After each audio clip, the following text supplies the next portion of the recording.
Halo semuanya, saya Matthew Aryan bersama rekan-rekan saya Arif Wijaksono dan Jason Monica dari kelompok 4.4 Growing Personal Base akan mempresentasikan proyek PKM GFK kami.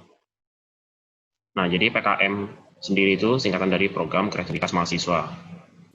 Nah, tujuannya PKM itu adalah memotivasi partisipasi mahasiswa dalam mengelola imajinasi, persepsi, dan nalar untuk memikirkan tata kelola yang futuristik namun konstruktif sebagai upaya pencapaian tujuan SDGs di Indonesia ataupun solusi keprihatinan bangsa Indonesia.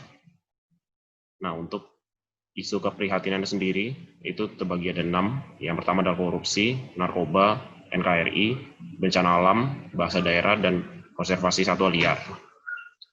Nah, kelompok kami mengangkat tema yang bencana alam. Nah,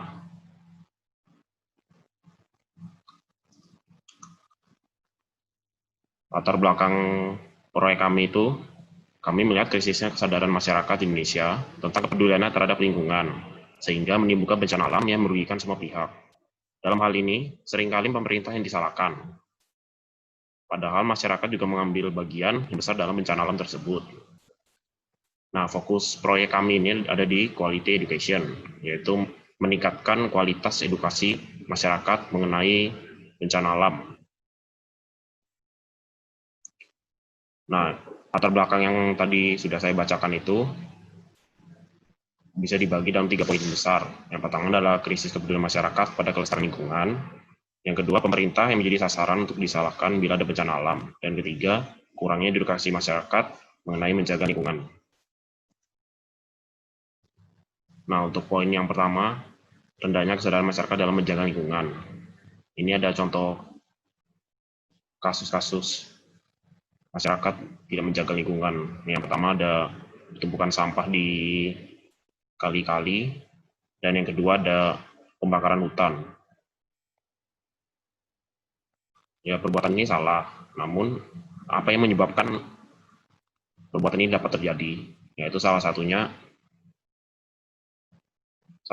adalah karena kurangnya edukasi masyarakat, sehingga masyarakat jadi melakukan hal ini.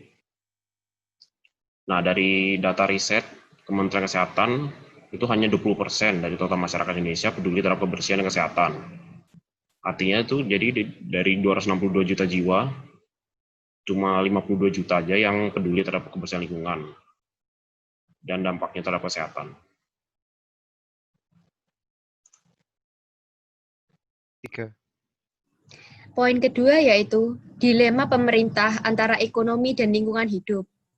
Kepala Badan Penanggulangan Bencana dan Perlindungan Masyarakat atau BPB Linmas Kota Surabaya yaitu Edi Kristianto mengatakan jika banjir di beberapa wilayah tersebut disebabkan oleh tumpukan sampah yang menyumbat saluran pembuangan air. Sampah itu berupa botol plastik dan kayu dalam ukuran besar. Beberapa warga juga menyuarakan keluhan banjir di Surabaya melalui media sosial, salah satunya di Twitter yang dibanjiri cuitan dan komentar seputar luapan air di kota yang dipimpin oleh Tri Risma Harini. Anehnya beberapa warganet dalam komentarnya justru menyalahkan Gubernur DKI Jakarta yaitu Anies Baswedan atas kejadian ini.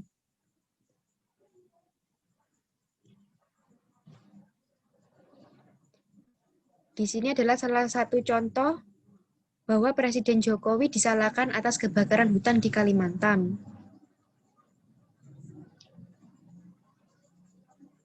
Poin ketiga yaitu minimnya edukasi menjaga lingkungan. Menurut data yang pernah dipublikasikan Kementerian Lingkungan Hidup dan Kehutanan, KLHK, menyebutkan jumlah rata-rata produksi sampah di Indonesia mencapai 175.000 ton per hari atau setara dengan 64 juta ton per tahun. Bila berdasarkan data tersebut, sampah yang dihasilkan setiap orang per hari yaitu sebesar 0,7 kg.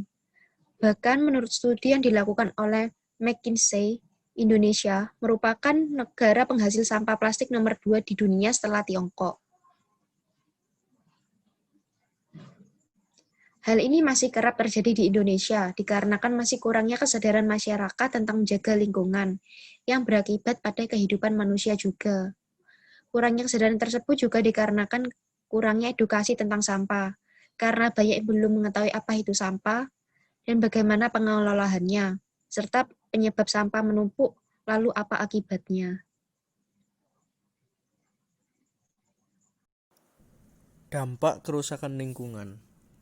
Menurut laporan Riskesdas, diare akibat lingkungan kotor merupakan penyebab 31% kematian anak berusia 1 bulan hingga 1 tahun, menurut litbang.kemendagri.go.id. Rata-rata prevalensi penyakit ISPA di Indonesia mencapai angka 25% dengan angka tertinggi 41,7% dari Provinsi Nusa Tenggara Timur, diambil dari litbang.kemendagri.go.id. Inovasi kami. Berdasarkan masalah-masalah yang telah dijelaskan, kami melakukan inovasi yaitu membuat robot edukasi yang dapat memberi edukasi pada masyarakat mengenai cara menjaga lingkungan agar dapat mengurangi resiko terjadi bencana alam. Robot itu nantinya selain dapat memberi edukasi, juga dapat merekam kejadian-kejadian perusakan lingkungan yang sedang terjadi agar dapat mengurangi persentase perusakan lingkungan. Terima kasih.